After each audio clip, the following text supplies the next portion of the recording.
dear students, my name is Pranjal Tripathi and I teach you physics. In the previous video I have covered the topic reflection and all the subtopics related to reflection.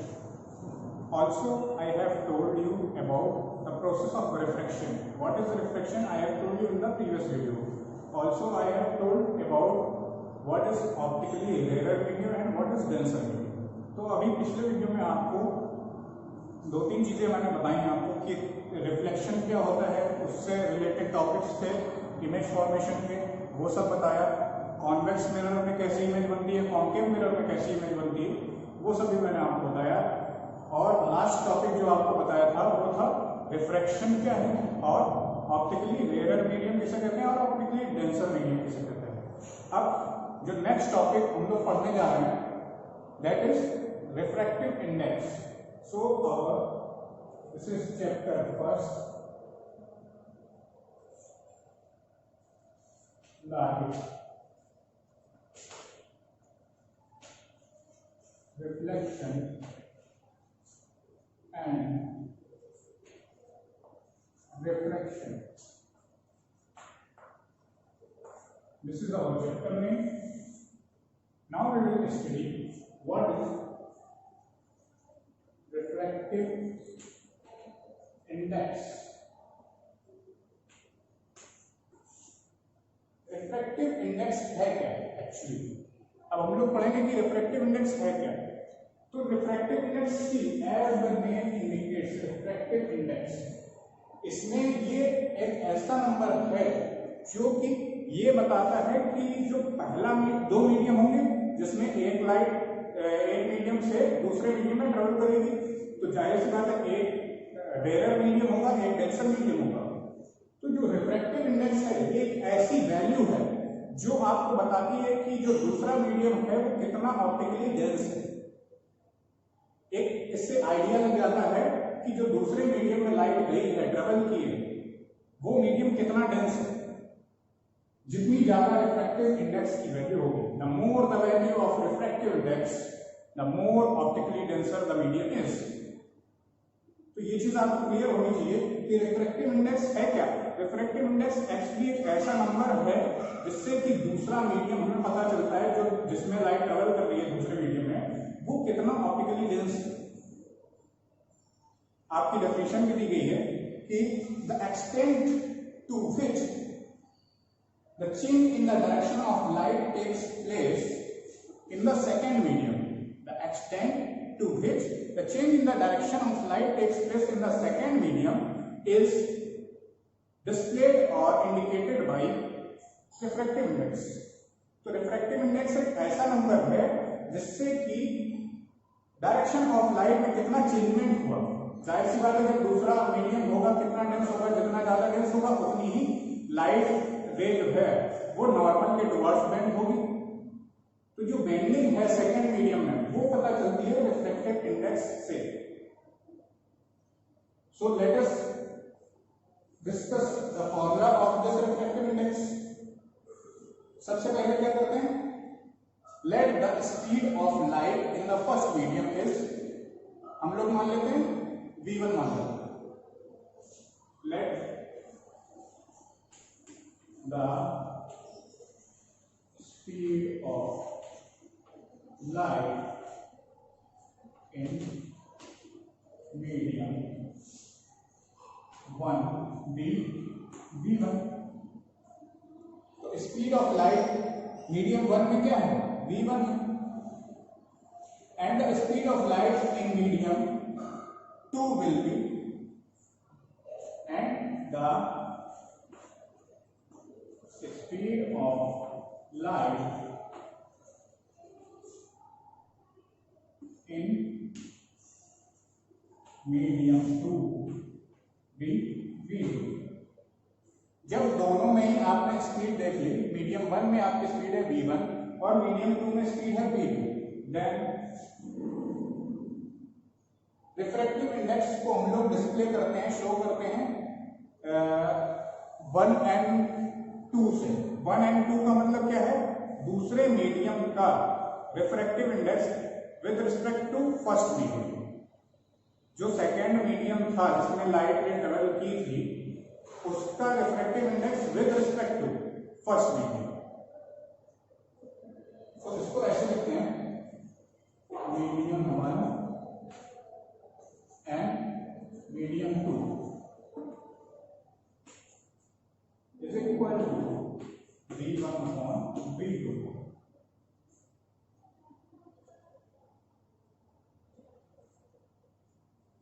Okay, तो अब हर जगह ये medium 1 ना लिख के हम लोग सीधे सीधे मीडियम हटा के 1 एंड 2 लिखेंगे। इसमें क्या है, that n represents the refractive index. ये n क्या डिस्प्ले कर रहा है, refractive index of second medium with respect to first medium. अब इसी के साथ आप ये भी कंफ्यूज मत होइएगा, रिलेटिव रिफ्रैक्टिव इंडेक्स भी यही है। रिलेटिव रिफ्रैक्टिव इंडेक्स क्या कहता है, when the light travels from any medium, first medium that is from vacuum और एयर। अब इसमें रिलेटिव इंडेक्स में क्या होता है, रिलेटिव रिफ्रैक्टिव इंडेक्स में क्या होता है कि पहला मीडियम हम लोग एयर या वैक्यूम मान लेते हैं।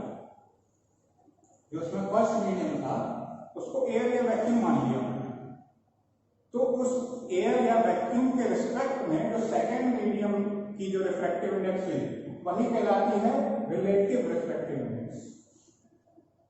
इसमें कोई ज्यादा परेशान होने की जरूरत नहीं है। क्या किया है यहाँ, अभी हम आपको बता रहे थे फर्स्ट मीडियम, अब रिलेटिव रिफ्रैक्टिव इंडेक्स की जब बात होगी तो फर्स्ट मीडियम को हम क्या मान लेंगे, एयर या vacuum. Okay, the first medium, in the first medium be air और वैक्यूम। अगर कोई पहला मीडियम एयर या वैक्यूम है तो एयर या वैक्यूम में हम लोग जानते हैं कि स्पीड ऑफ लाइट को हम लोग किससे रिप्रेजेंट करते हैं, सी से।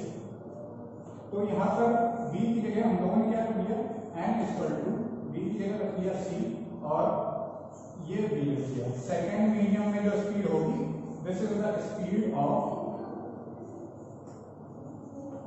Light in second medium,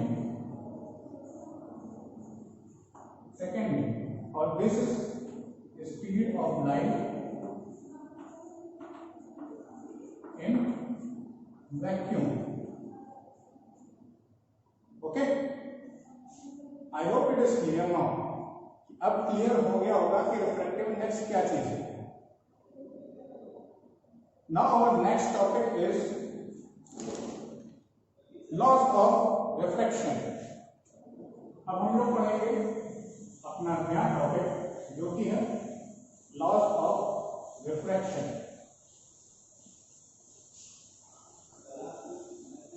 refraction में क्या होता है, जैसे कि रिफ्रैक्शन में दो लॉज थे, वैसे ही अब रिफ्रैक्शन में ही दो laws, laws of refraction।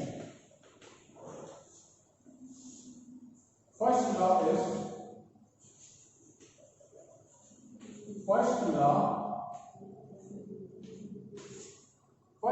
of refraction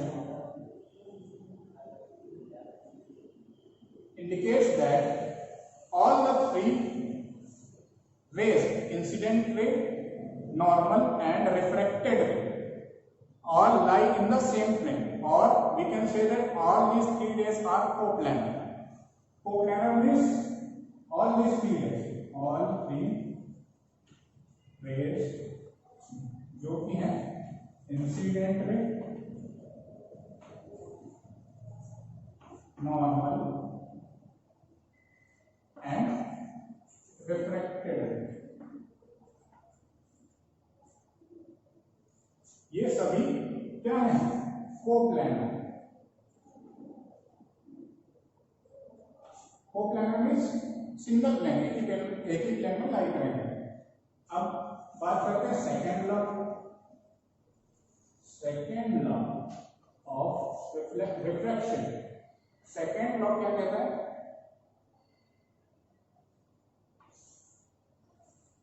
this is an incident ray, this is normal, this is angle I, this is angle R.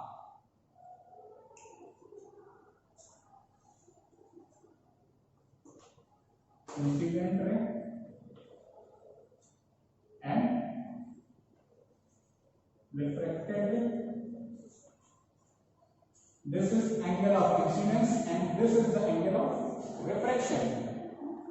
तो अब सेकेंड लॉ के अकॉर्डिंग क्या होगा, the ratio of sine of angle i and angle r, the ratio of angle of sine i and sine r is a constant. किसका ratio, किसका, sine of angle i, sine i upon sine r is equal to constant. अब constant को suppose कर लिया कोई constant m, means क्या है कि इसकी वैल्यू कांस्टेंट रहेगी हमेशा. साइन आई अभी तक रिफ्लेक्शन में क्या था कि angle of incidence is equal to angle of reflection, लेकिन यहां पर रिफ्लेक्शन में जब हम बात करेंगे तो angle of incidence is never equals to angle of reflection. इनका रेशियो कोई ना कोई कांस्टेंट होगा. ये आपका सेकेंड लॉ ऑफ रिफ्रैक्शन है. अब बात करते हैं कि जैसे कि कोई मीडियम है, that is medium 1 and this is medium 2. This is the line of interface. इस लाइन के ऊपर मीडियम 1 है, इस लाइन के नीचे मीडियम 2 है. ठीक है. तो अब कई बार ऐसा होता है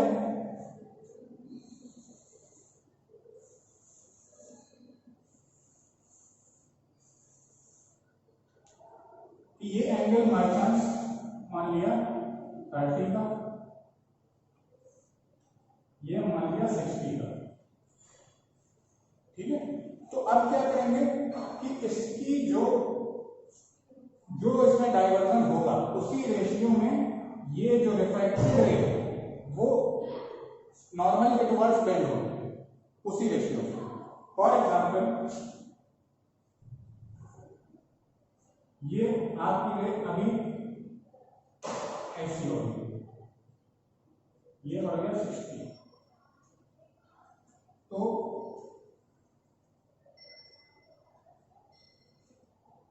ये भी 30 हो जाएगी. मीन्स अगर जब तक मीडियम सेम रहते हैं, ये मीडियम चेंज नहीं होंगे, तो जो साइन आई और साइन आर की वैल्यू होगी वो बराबर होगी, कांस्टेंट होगी. चाहे वो इंसिडेंट रे अलग अलग केस में अलग अलग एंगल बनाए जिससे नॉर्मल. फिर से समझ लीजिए क्या कह रहा हूं कि आपका अगर जब तक मीडियम सेम रखेंगे तो इंसिडेंट एंगल ऑफ इंसिडेंस कुछ भी हो, एंगल ऑफ इंसिडेंस अगर चेंज हो रहा है तो उसी रेशियो में एंगल ऑफ रिफ्रैक्शन भी चेंज होगा और दोनों का रेशियो अलग अलग कंडीशन में कांस्टेंट रहेगा, बराबर रहेगा. Now there are cases of no refraction. अब कुछ ऐसे केसेस हैं जिसमें कि कोई रिफ्रैक्शन होगा ही नहीं. ऐसे दो केसेस हैं.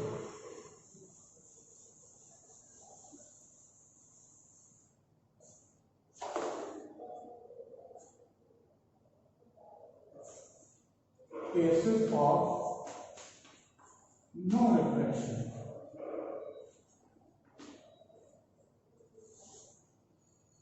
Two cases are there. Case first क्या है? When the refractive index of medium 1 and medium 2 is same. जब refractive index किसका medium 1 और medium 2 का सेम होगा, दोनों का जो है मीडियम का refractive index अगर सेम होगा, then there would be no refraction. ये हम एक और तरीके से समझ सकते हैं इस चीज को कि अभी तक जब हम लोगों ने पढ़ा था optically rare medium, optically denser medium, या फिर रिफ्रैक्टिव इंडेक्स जब पढ़ा था, तो रिफ्रैक्टिव इंडेक्स क्या था कि मीडियम 1 और मीडियम 2, तो लाइट रे आ रही है यहां से और ये आपकी नॉर्मल है, तो तो रिफ्रैक्टिव इंडेक्स एक ऐसा नंबर था जो बताता था कि लाइट रे सेकंड मीडियम में कितनी बेंड होगी नॉर्मल से।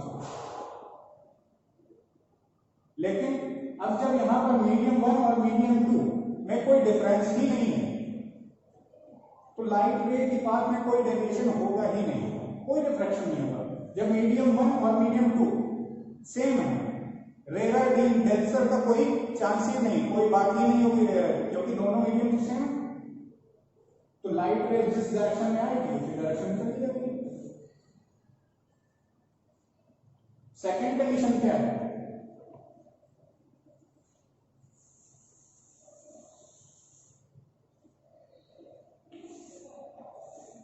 बाई चांस मीडियम 1 मीडियम 2 दोनों अलग अलग भी हैं, अगर मीडियम 1 और मीडियम 2 अलग अलग भी हैं तो अगर इंसिडेंट रे नॉर्मल की ही डायरेक्शन में आके टकराई सरफेस ऑफ इंटरफेस तो वो कोई एंगल बनाएगी नहीं, जीरो एंगल बनाएगी नॉर्मल से।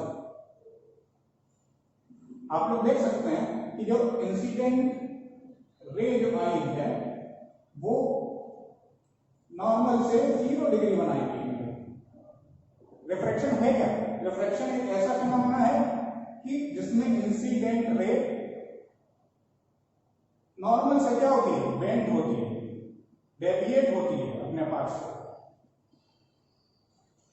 तो इस केस में अगर जैसे कि ये एंगल बनाया था, ये हो गई थी, जब ये एंगल बनाएगा तो और पास में, जब यहां पे कंडीशन आ गई, जब यहां पे सीधी सीधी इसी डायरेक्शन में आ गई रे तो वो कोई रिफ्रैक्शन नहीं होकर सीधी सीधी चली जाएगी, no refraction would be there.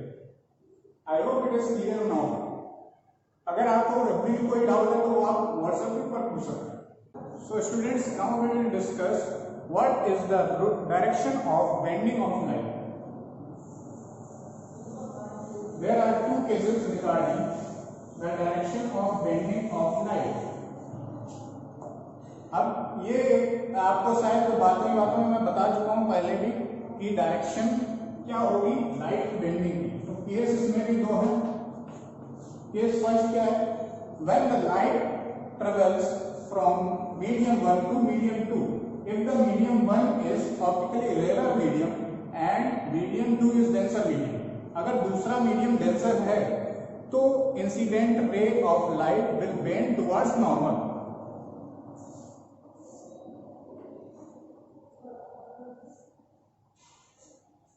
If medium 1 is optically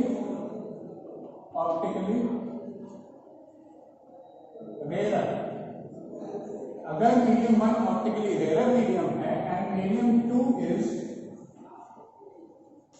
optically denser medium,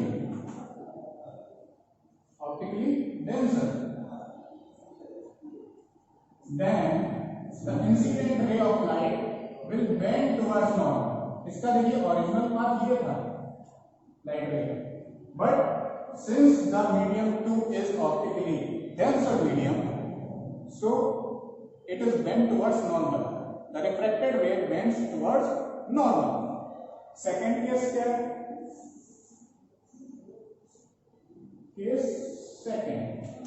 case second में इसी का वाइस वर्सा हम आपको पढ़ाएंगे कि एक medium 1 is optically denser, medium 1 is optically denser and medium 2 is optically rarer।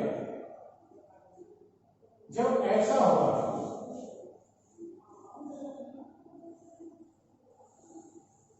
then the refracted ray will bend away from the normal।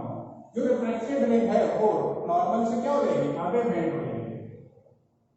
For example this is the incident ray, ये इसका original path होना चाहिए but it deviates away from. Here we can see that I is small, R is more than I। ये आपकी incident ray थी। फिर से समझ लीजिए, जब ऑप्टिकली डेंसर से रेयर जाएंगे तो क्या हो जाएगा?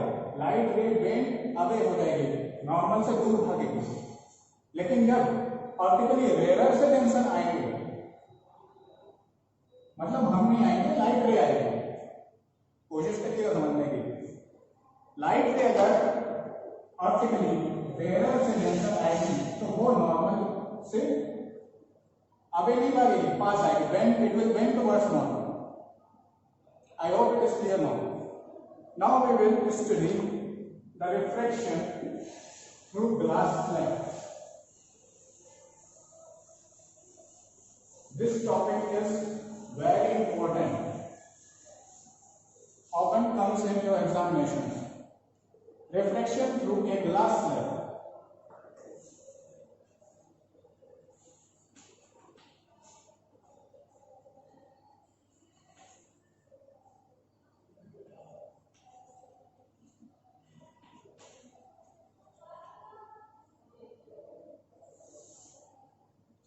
ग्लास स्लैब में क्या होता है, कोई एक ग्लास स्लैब,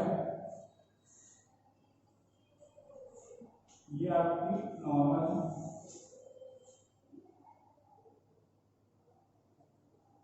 ये आपकी इंसिडेंट है, यहां मीडियम 1 होगा जो कि एयर हो सकती है, this is medium 2, this is a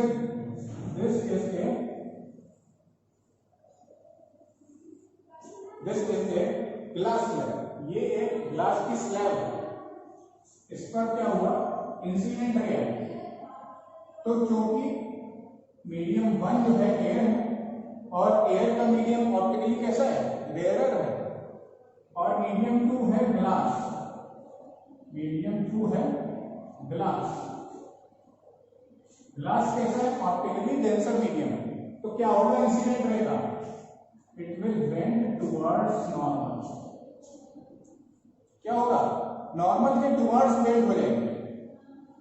again जब ये रे निकलेगी बाहर, अब यहाँ पे देखिए मीडियम 2 कैसा है, डेंसर है, और जब बाहर निकली फिर से एयर आ गई, एयर का मीडियम आ गया, तो एयर का मीडियम कैसा है, ऑप्टिकली रेयर है इन कंपैरिजन टू ग्लास। अब फिर से ये क्या हो जाएगा, आगे भाग जाएगा। अब ये देखते हैं कि इसका ओरिजिनल पाथ ये था, रे ऑफ लाइट का ओरिजिनल पाथ, लाइट रे का क्या था, इंसिडेंट रे ऑफ लाइट का ओरिजिनल पाथ ये था। बट जब इमर्जेंट रे, ये जो इस रे को बोलते हैं इमर्जेंट रे, जो इमर्ज हुई, इमर्जेंट रे जो इमर्ज हुई, this is called incident ray, this is refracted।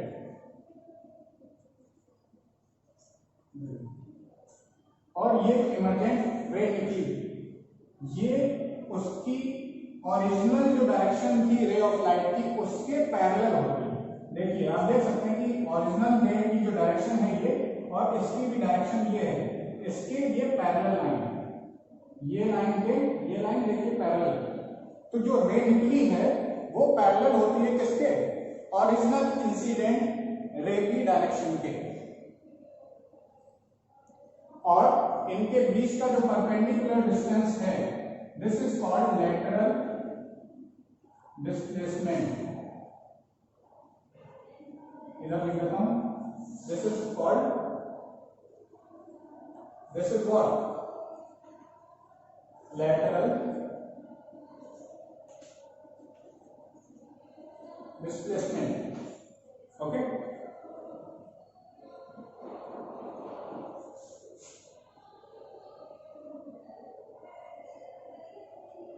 I hope it is clear now.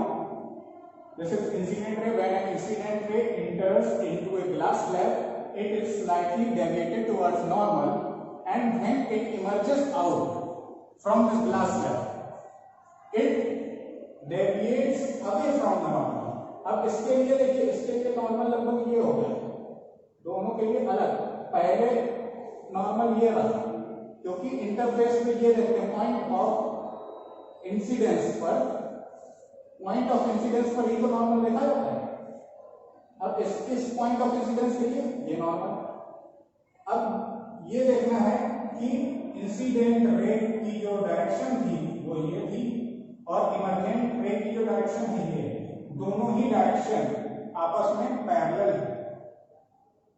इन दोनों पैरेलल जो रेस हैं इनके बीच का परपेंडिकुलर जो डिस्टेंस है दैट इज लैटरल डिस्प्लेसमेंट। इसका मतलब मीन्स क्या है कि रे अपनी ओरिजिनल पाथ या ओरिजिनल डायरेक्शन, ओरिजिनल पाथ से कितना डिस्प्लेस हुई। ओरिजिनल पाथ ये था इंसिडेंट रे का, अपने पाथ से कितना डिस्प्लेस हो यहां पर। तो अभी तक आप लोग को ये पढ़ाया गया है lateral inversion, refraction, laws of refraction. बेटा ये सब आप लोग पढ़ लीजिए। अगर आपको कोई भी, if you have any type of doubt, even a single doubt would be clear by on your WhatsApp group.